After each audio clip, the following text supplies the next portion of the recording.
Hey guys, welcome to my channel. My name is Amanda if you are new here.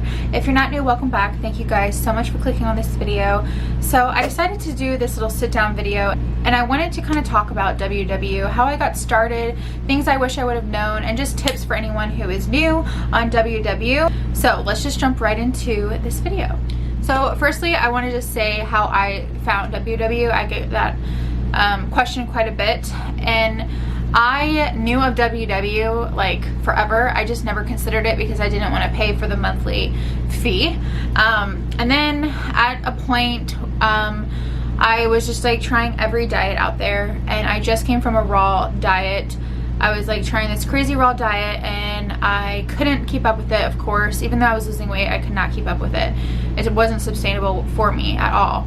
And I felt very defeated, and then my mother-in-law actually asked me if I wanted to join WW with her. She previously was on WW and lost a lot of weight, so I said yes. I started on WW Freestyle, which is now the blue plan, and I've been on WW Freestyle since I started, which I started December 31st, 2018, and my first weigh-in was January 6th, 2019 was my very first weigh-in.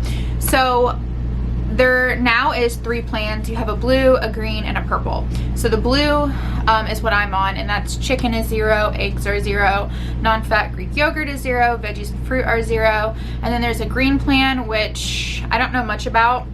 I know you get like 30 points, I believe. You're like set at 30. And all I know that is 0 on green is just fruit and veg. Chicken's not 0, eggs aren't 0. And then there's the purple plan where you have like brown rice is 0, potatoes are 0, and I believe you get 16 points on purple. But those are the plans for WW. And the reason why I stuck with blue was just because the foods that I feel like I can't really overeat but I still enjoy are on blue. Green just seemed a little daunting to me, and then purple I just felt like I would overeat on potatoes and rice. I don't feel like I could control myself, so that's why I stuck with blue plan. So I also get asked if I worked out from the beginning of my journey, and the answer is yes, but it was very inconsistent. I firstly started off just like by walking with the dogs, doing like short little walks enough that I could do, and then I started to swim because I like swimming. So I started to swim laps at the pool that I have here at the RV park, and then shortly after that I started doing weights. I created like a little gym in my shed, which has now taken over into storage and laundry. That just didn't really work out, so I started doing at-home workouts, and now I have a gym here at the RV park, so it just works out perfect. And I do suggest working out during your journey, but that is not the way you're gonna lose weight. The way you're gonna lose weight is a calorie deficit, of course, and sticking to those daily points, and using your weeklies is optional, and your fit points is optional as well. So let's get into that, because that is like something I had no idea about. So your weekly points, should you use them, should you not use them? The answer is, this is the truth. And what I've noticed, if you can use your weeklies, of course. WW calculates your weight, how much you want to lose, your activity, and gives you your daily and your weekly, and they combine those so that you can still lose what they suggest, or they recommend losing 1 to 2 pounds a week with the weeklies included. So I have noticed if I don't use my weeklies, I lose more, and then if I use my weeklies, I lose less. Unless I'm working out extremely heavily, then I need those weeklies, and it doesn't matter, I will still lose the same. I don't always use my weeklies. They're there to be used, of course, but if I don't feel hungry, I don't use them. I just use those as like to dip into if I need to. One being if I go out to dinner and I need to use some weeklies because I don't have any more dailies.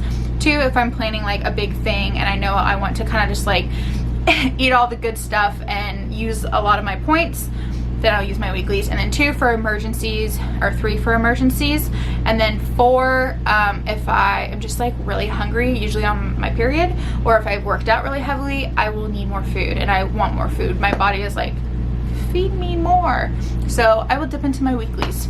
So that is that on the weeklies. It's nothing to really overthink. It's nothing to stress about. It's not going to make you gain weight. They're there for a reason. WW gives them to you, and they still say you can lose 1 to 2 pounds a week with the weeklies and the dailies. Fit points, that is if like you log in your activity, you will get some kind of points towards food because you're working out so much. You need to like replenish your body with nutrients, so they give you some points for that. I do not do that. That's like the one thing I don't do, because I'm not that heavily into working out and I don't feel like I need to use them. And I just haven't, I'm just not there yet. So yeah, maybe like in maintenance or something, that might be something I would consider, is when I'm in maintenance. I would need, you know, my points will be pretty low at that point, so maybe fit points would be nice to have. Okay, the next thing is the whole blended smoothie, blended fruit thing. A lot of people might disagree with me on this, but again, this is just what works for me and my personal experience. So blended fruit is high in points. So let's say a banana, if you eat it whole, it's 0. If you blend it, it's 10 on blue, which is a lot of points. 10 points for a blended banana is a lot.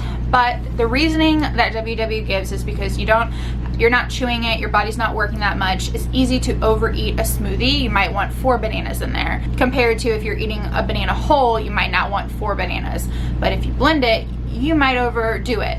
So that's kind of their thought process on that, which I totally understand and I respect. But I don't follow that, only because I stick to whatever fruit I'm having. I stick to a serving size of that. So if I want a banana in my smoothie, I have 1 banana. If I want some blueberries, I have half a cup of blueberries.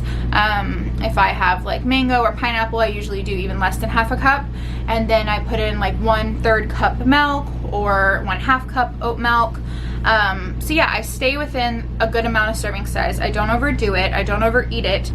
Another reason why I don't add points is because a smoothie is like my meal. It's like either a snack that's going to tie me over for a while, or it's like my lunch replacement. If I have a big smoothie, that's my lunch.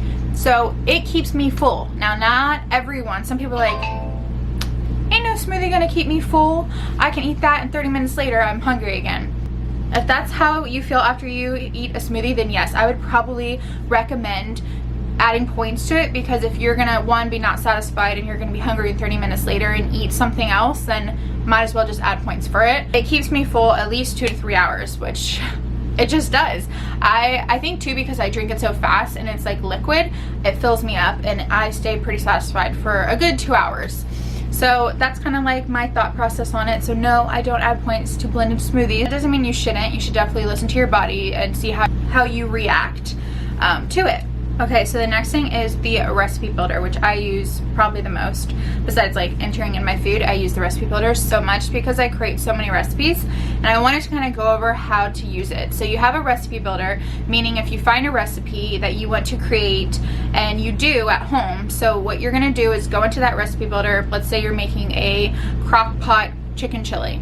So you go ahead and add all the ingredients into that recipe builder, and then when you're done making the chili, you're going to portion out the food, and let's say you want 1 1/3 cup. So then you measure out how many servings you get with 1 1/3 cup. So let's say you get 8 servings.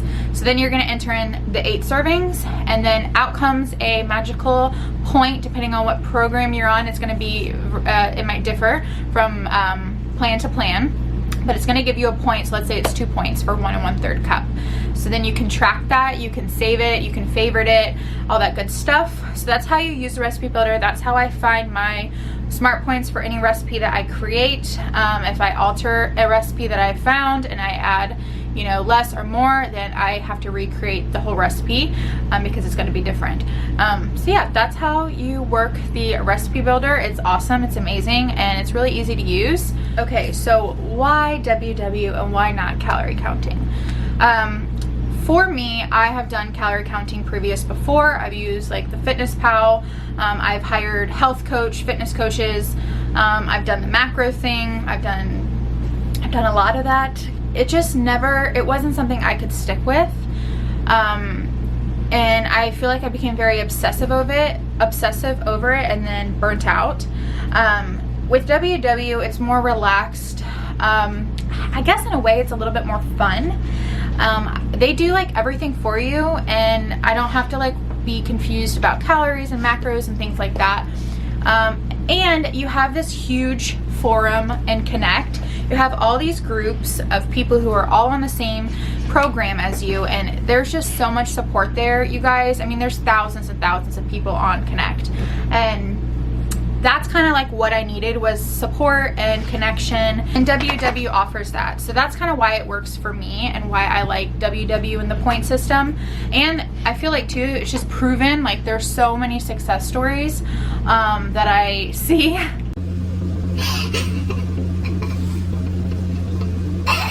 What are you doing?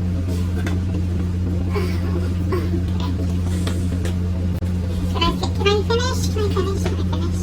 Pull it down. I'll be with you in a second. Oh god, here comes the other one.